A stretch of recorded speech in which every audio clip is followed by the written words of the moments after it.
Bharat America तनाव के बीच बड़ी खबरें सामने आई है। डोनाल्ड ट्रंप के हालिया बयान पर प्रधानमंत्री नरेंद्र मोदी की पहली प्रतिक्रिया आई है।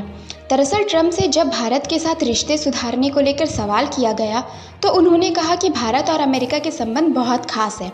साथ ही उन्होंने पीएम मोदी को महान प्रधानमंत्री बताते हुए ये भी कहा कि अगर रिश्तों को फिर से मजबूत करने का मौका मिला तो वो ज़रूर ऐसा करेंगे। इसी बयान पर पीएम मोदी ने प्रतिक्रिया देते हुए लिखा कि वो डोनाल्ड ट्रंप की भावनाओं का सम्मान करते हैं और उनकी सराहना करते हैं। मोदी ने कहा कि भारत और अमेरिका के बीच एक सकारात्मक और व्यापक वैश्विक रणनीतिक साझेदारी है।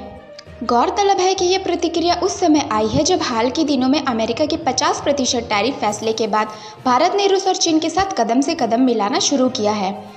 RIC यानी रूस इंडिया चाइना मंच पर तीनों देशों ने मिलकर अमेरिका को कड़ा संदेश दिया।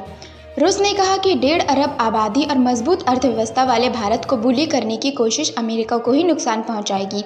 चीन ने भी भारत का समर्थन किया। इसी बीच अमेरिका के ट्रंप पर ये आरोप भी लगने लगे कि उनकी नीतियां भारत को अमेरिका से दूर कर रही है। शायद इसी का एहसास ट्रंप को भी हुआ और उन्होंने भारत के प्रति सकारात्मक संदेश दिया, जिस पर मोदी ने डिप्लोमेटिक अंदाज में प्रतिक्रिया दी। विदेश मंत्री S जयशंकर ने भी इस पर कहा कि प्रधानमंत्री मोदी अमेरिका के साथ साझेदारी को बेहद महत्व देते हैं। साथ ही उन्होंने जोड़ा कि पीएम मोदी और ट्रंप के बीच हमेशा अच्छे व्यक्तिगत संबंध रहे हैं। अब सवाल यह है कि मोदी की यह प्रतिक्रिया केवल एक कूटनीतिक जवाब है या भारत अब भी अमेरिका के साथ मिलकर आगे बढ़ने के लिए तैयार है, जबकि रूस और चीन पहले से ही भारत के साथ खड़े दिखाई दे रहे हैं।